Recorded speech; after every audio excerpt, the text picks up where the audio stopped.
Alors, quelques exemples de calcul avec la loi uniforme. Alors, une uniforme, c'est une loi assez basique, dont la densité est une fonction constante. Donc, par exemple, ici, donc, on a un bus qui passe à un arrêt toutes les 20 minutes, et le temps d'attente t suit une loi uniforme sur l'intervalle 0,20. Ça veut dire que sa densité, c'est 1 sur b moins a, c'est-à-dire c'est 1 sur 20 moins 0, c'est-à-dire c'est 1 sur 20, par exemple, qui nous permettrait de faire les calculs. Mais on va voir dans les exemples qui vont suivre qu'en fait les calculs, on peut les faire sans utiliser la densité, en utilisant des résultats de cours directement. Donc par exemple, si on veut attendre, la probabilité d'attendre moins de 5 minutes, donc on veut calculer la probabilité que t soit inférieur ou égal à 5. Alors pour une loi continue, que ce soit inférieur ou égal ou inférieur strict, ça n'a aucune espèce d'importance.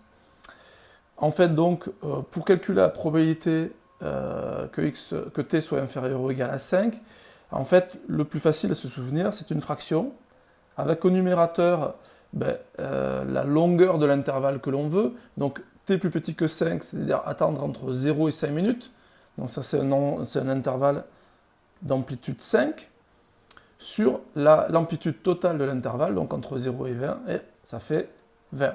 Donc la probabilité que t soit inférieur à 5, c'est la longueur de l'intervalle que je veux sur l'amplitude totale de mon intervalle.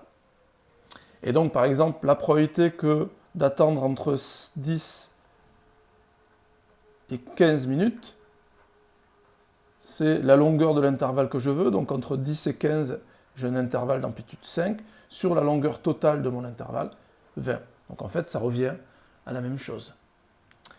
Le temps d'attente moyen, c'est pareil, c'est une formule. La moyenne, donc, il faut penser à l'espérance mathématique. Hein. D'accord? Et l'espérance de t, c'est le milieu de l'intervalle. C'est-à-dire c'est a plus b sur 2. Donc c'est 0 plus 20 sur 2. Mais on pouvait dire directement ici que l'espérance, le milieu de l'intervalle, c'est 10. Donc on peut dire qu'en moyenne, on attend 10 minutes à l'arrêt de bus.